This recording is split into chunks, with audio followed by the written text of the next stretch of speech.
If you are planning a trip to Singapore and looking for the ideal itinerary to make the most of your time, then trust me, ये video सिर्फ आपके लिए है. In this video, I will share with you the ultimate 5-day Singapore itinerary which will cover iconic attractions, famous light and sound shows, best places to eat and many other important things.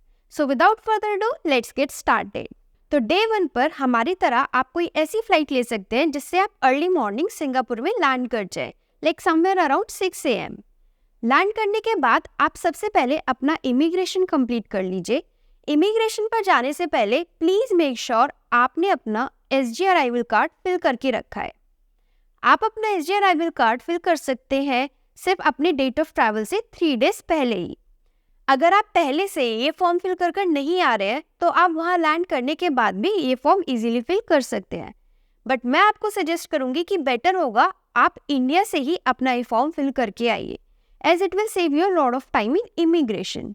एक बार immigration complete हो गया तो उसके बाद आप अपना luggage collect कर लीजिए. And now that we have officially entered into Singapore, अब सबसे पहले मैं आपको सजेस्ट करूँगी कि आप एयरपोर्ट से अपने लिए एक सिम ले लीजिए. ये सिम आप एडवांस में क्लूक से बुक कर आ सकते हैं एंड एयरपोर्ट पर आपको हर जगह मीट एंड ग्रीट के काउंटर्स मिल जाएंगे. आप इजीली वहां जाकर ये सिम कलेक्ट कर सकते हैं. Now after collecting your SIM, it's time to collect your EZ link card जो आप यूज करेंगे अपने मेट्रो या बसेस में ट्रैवल करने के लिए. इजी लिंक कार्ड भी आपको इजीली एयरपोर्ट पर किसी भी शॉप पर मिल जाएगा. आप ये कलेक्ट कर सकते हैं या तो 7-Eleven से या चीयर्स शॉप से.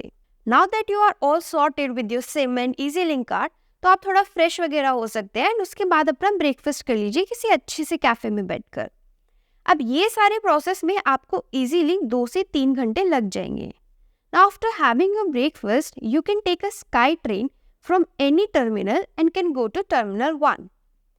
From Terminal 1, you can easily go to Jewel to enjoy the famous rain vortex. As soon as you will enter the Jewel, you will see the world's tallest indoor waterfall, that is HSBC rain vortex, जो खुलता है सुबह 10 बजे. आप चाहो तो ये rain vertex आराम से ग्राउंड फ्लोर से भी इंजॉय कर सकते हो. It's completely free of cost, but if you want to click some good pictures and have a good view of Rain Vortex, then I would recommend इस कि आप लेवल 5 पर चले जाइए. लेवल 5 पर जाने के लिए आप टिकट्स एडवांस में बुक कर सकते हैं अगेन क्लूक से. वैसे तो लेवल 5 पर बहुत सारी चीजें हैं करने के लिए, लाइक मिरर मेज, बाउंसिंग नेट. आप चाहो तो सबका एक कंबाइंड टिकट्स ले सकते हो. अदरवाइज आप हमारी तरह सिर्फ कैनोपी पार्क या कैनोपी ब्रिज का टिकट्स ले सकते हो.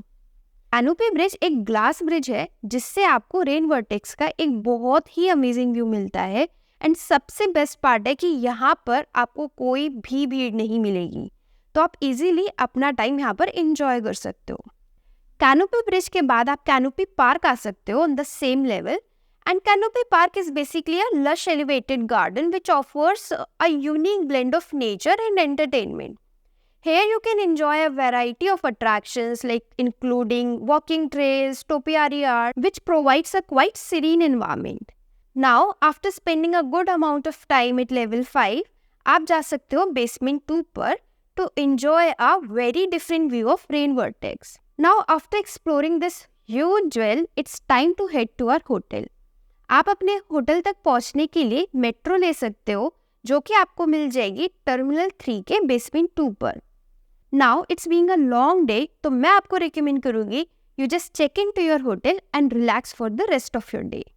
डे 2 आप स्टार्ट कर सकते हैं एक अच्छे से ब्रेकफास्ट के साथ, या तो अपने होटल में या किसी नियर बाय कैफे में. ब्रेकफास्ट के बाद अब आप अपने लिए कैब बुक कर लीजिए फॉर म्यूजियम ऑफ आइसक्रीम. यहाँ मैं आपको कैब से जाना ही रिकमेंड करूंगी क्योंकि म्यूजियम ऑफ आइसक्रीम के लिए कोई भी डायरेक्ट मेट्रो या बस नहीं है. इसके नियरेस्ट मेट्रो स्टेशन से भी आपको एटलीस्ट 10 to 15 मिनट्स वॉक करना पड़ेगा यहाँ पहुँचने के लिए. इसलिए आई would recommend booking a cab.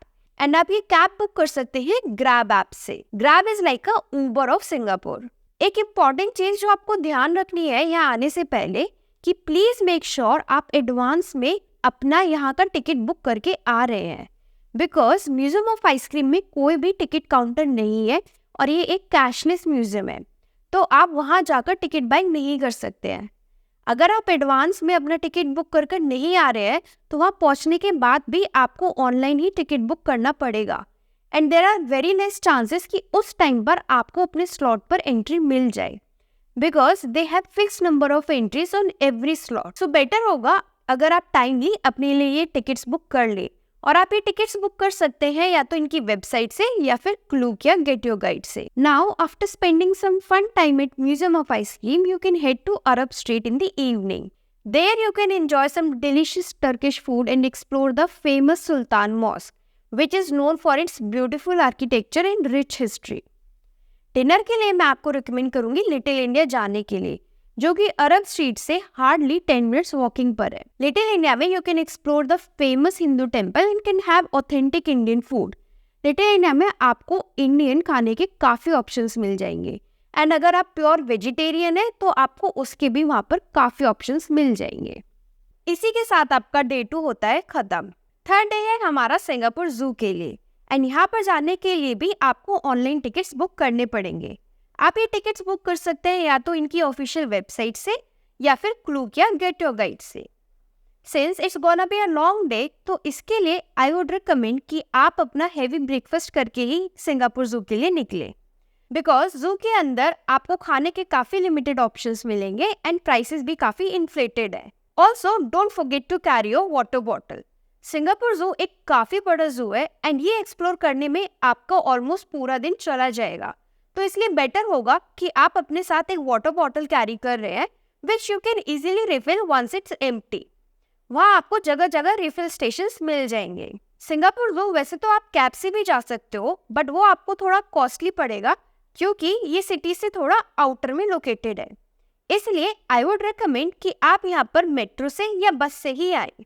अगर आप मेट्रो से आ रहे हैं तो आप खतिब स्टेशन पर उतर सकते हैं। खतिब स्टेशन में आपको एग्जिट लेना पड़ेगा गेट ए से, जहाँ से आपको इजीली मंडाई वाइल्ड लाइफ के लिए बस मिल जाएगी जो कि आपको डायरेक्टली सिंगापुर जू पर ही उतारेगी।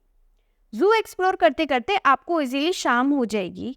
उसके बाद आप लोग चाहो तो मरीना बे सैंड्स जा सकते हो to enjoy the vibrant night life of Singapore और else you can directly go to your hotel and relax for the rest of your evening. Day 4 है आपका यूनिवर्सल स्टूडियोज के लिए। इसके लिए मैं आपको हाईली रिकमेंड करूंगी कि instead of buying a general admission ticket from Klook और get your guide you buy their early entry access package, which is Universal Studios Early Rise and Dine Package. ये टिकट आपको थोड़ा सा costly पड़ेगा, लेकिन ये टिकट लेने के बाद आप इनकी स्टैंडर्ड टाइमिंग से 2 घंटे पहले एंट्री ले सकते हो, which is around 8 AM. And इस टाइम पर आपको लिटरली कोई भी भीड़ नहीं मिलेगी। पूरा यूनिवर्सल स्टूडियोज आपको खाली मिलेगा एंड आप अच्छे से सारी जगह एक्सप्लोर कर सकते हो। वैसे अर्ली एंट्री टिकट लेने का मतलब ये नहीं है कि आपको इनकी सारी राइड्स का एक्सेस मिल जाता है जल्दी। सारी राइड्स इनकी स्टैंडर्ड टाइम पर ही खुलती है except for transformer 3D and sesame street space chase, जो कि यूनिवर्सल स्टूडियोज की सबसे फेमस राइड्स में से आती हैं। एंड अगर आप ये राइड्स नॉर्मल डे टाइम पर करने जाओगे तो आपको इजीली 1 से 1.5 घंटे की वेटिंग मिलेगी, लेकिन अगर आप अर्ली एंट्री टिकट ले लेते हो तो आप इजीली इन राइड्स को एक्सेस कर सकते हो विदाउट एनी क्राउड। इसलिए make sure you are booking a right ticket for yourself. अब आते हैं अपने लास्ट डे पर, दैट इज डे 5। डे 5 आप स्टार्ट कर सकते हो अच्छे से ब्रेकफास्ट के साथ मरीना बे सैंड्स पर। ब्रेकफास्ट करने के बाद आप जा सकते हो the iconic Merlion park to click some fun pictures with the Merlion. After that you can go to Art science Museum, जो कि वहाँ से वॉकिंग डिस्टेंस पर ही है। Art science Museum is quite a unique museum, जहाँ पर उन्होंने आर्ट को बहुत ब्यूटीफुली ब्लेंड किया है टेक्नोलॉजी के साथ। Also there are lot of activities to explore for kids as well as for adults. Art science museum के बाद अगर आप अपना लंच करना चाहते हो तो उसके अपोजिट वाले मॉल में जा सकते हो, जहाँ पर बेसमेंट में आपको फूड कोर्ट मिल जाएगा। वो फूड कोर्ट में आपको खाने के काफ़ी ऑप्शंस मिल जाएंगे एंड इन फैक्ट अगर आपको ऑथेंटिक इंडियन खाना खाना है तो आपको वहाँ पर वो ऑप्शन भी मिल जाएगा। लंच के बाद आप जा सकते हो Cloud Forest and Flower Dome, which is again 15 minutes walk from art science museum. Cloud Forest and Flower Dome explore करते करते आपको इजीली शाम हो जाएगी। शाम को आप सुपर ट्री ग्रोव पर लाइट एंड साउंड शो देख सकते हो, which is completely free of cost. And ये शो डेली होता है 7:45 एंड 8:45 PM पर। एंड ये हार्डली 15 मिनट्स का शो होता है।